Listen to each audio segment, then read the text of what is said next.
Linguine alla burrata. Cestoviny. Budeme potrebovať linguine, burrata, šlahačková smotana, mix šalátov, prosciutto crudo, čierne olivy, paradajky, šalótka, cesnak a olivový olej.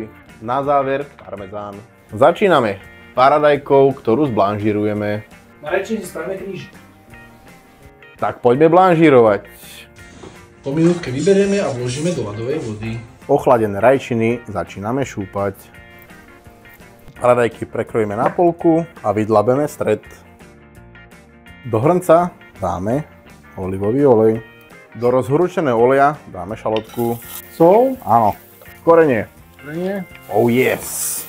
3 minútky restujeme. Po 3 minútkach pridáme cesnak. Pridáme vínko biele. Pridáme paradajovky. Pridáme trošička čiernych olív. Ako využiť kožu z parmezánu? Šlahačkovú smotanu. Pre zvýraznenie chutí pridáme troška cukru. Vyberieme parmezánkovú kožku. Do zmesi pridáme hrst šalátov rukola. Následne to rozmixujeme. Nastruháme troška parmezánu.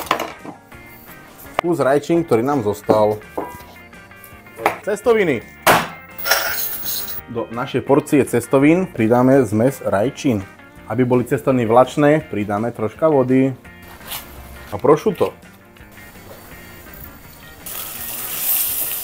Prosciuttové čipsy vyberáme. Trochu parmezánu nastruhame bokom.